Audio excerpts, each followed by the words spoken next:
Hello, everyone. My name is Allison Powell, and I'm a student here with Unity College, majoring in wildlife conservation. This presentation is a part of ENVS 201, The Warming Planet, Understanding Climate Change.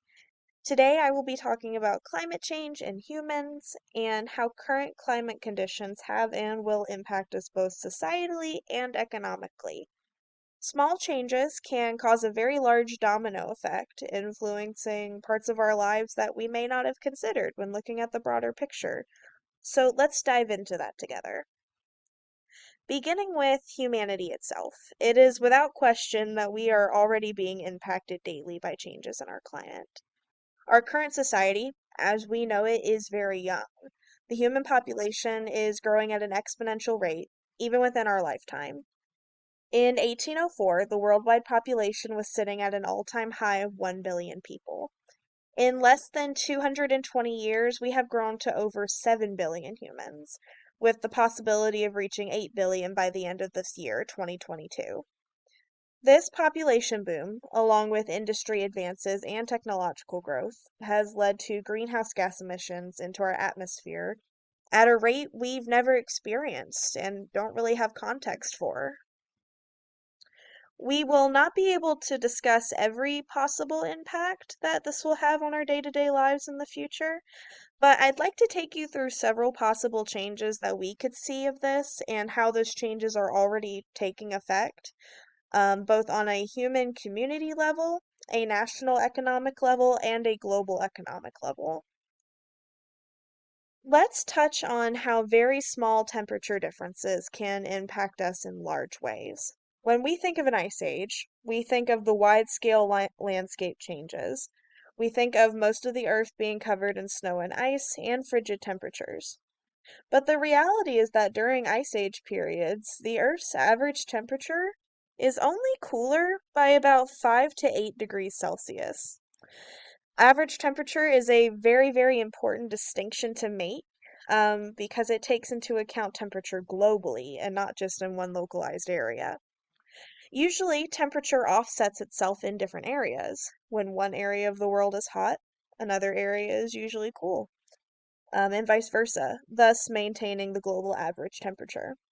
So when our average temperature changes, that means that some places may be experiencing wildly large temperature swings. That average temperature increase does not occur evenly across the globe at all. This results in more common heat waves and cold fronts, which can and will be potentially deadly. A good example of this was the 2003 European heat wave. The average temperature during this heat wave only increased by about 3.5 degrees Celsius, but the temperature increase killed tens of thousands of people. Events like this will only become more common with rising average temperatures. Another way that humans will be impacted by rising temperatures includes societies currently living in tundra and permafrost conditions. Permafrost is and will continue to be melting. There are many communities that are built upon permafrost in areas such as Alaska, portions of Canada, northern Russia, of course, Greenland, and all of the Scandinavian countries. And as the permafrost in these areas melt, this is causing permanent damage to both buildings and infrastructure. As this occurs, people will be displaced and are being displaced and will have to adapt. This is occurring at such a quick rate that a smooth transition will be nearly impossible. Another really unfortunate side effect of this is the loss of indigenous tradition and culture of the humans from this part of the globe as they will be removed from their ancestral homelands. Displacement is a very sad human impact that will result from this, but there are also economic implications from this permafrost melt that we'll touch on a little bit later in this presentation.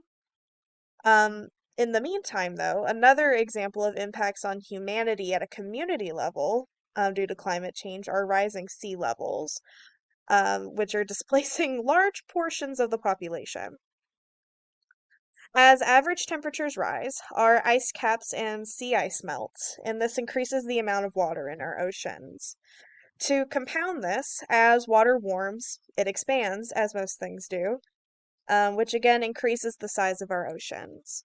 Rising sea levels will eventually overtake large portions of populated land, causing displacement and infrastructure loss. As a human impact, this means the movement of large populations further inland and the loss of ancestral land for many indigenous tribes. For example, there are large portions of Florida that are predicted to possibly be underwater just by 2050.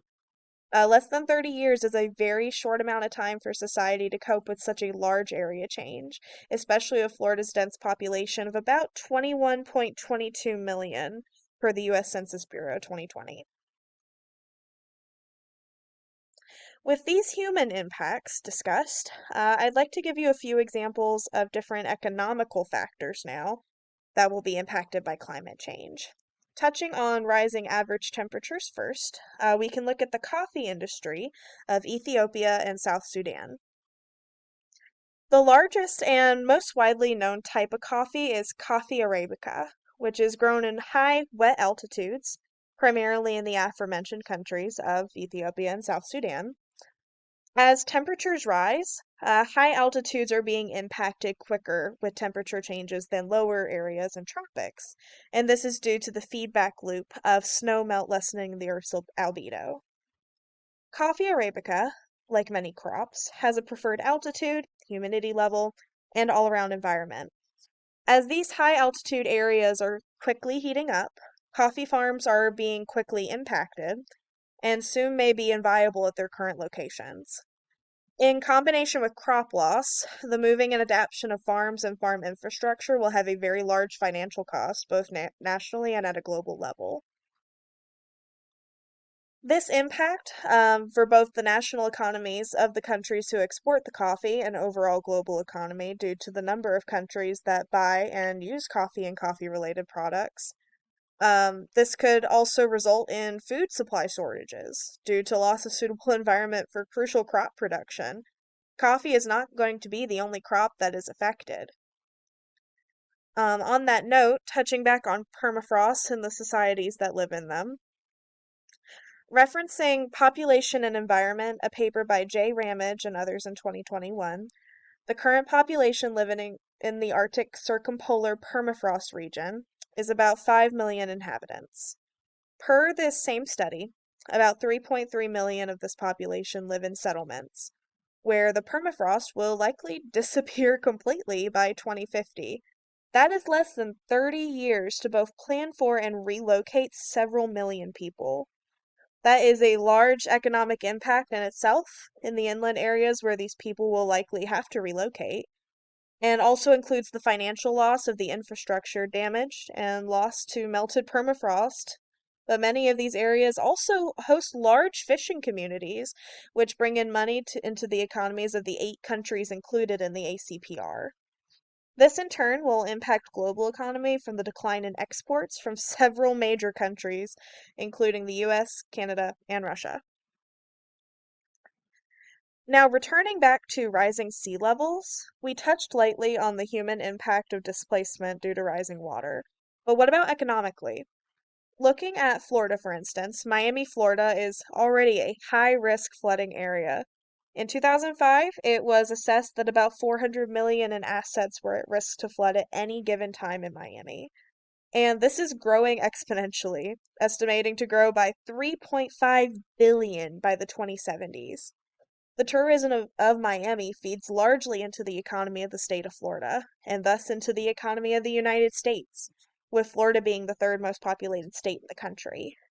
This damage is one city in one state in one country, but there are places all over the globe that will be impacted by this. 2050 Climate Change City Index lists Bangkok, Amsterdam, and Melbourne in the top 5 at-risk cities for world for rising sea levels and climate change related damage. And these are all global economic powerhouses. Bangkok has seen the potential damage already when 1/5 of the city went underwater in 2011 due to increased monsoon flooding. Climate change will not just impact the temperature of the planet. Global rising temperatures will impact everything about our societal living and our economic success. And none of this should be overlooked. Thank you for your time and attention, and have a nice day.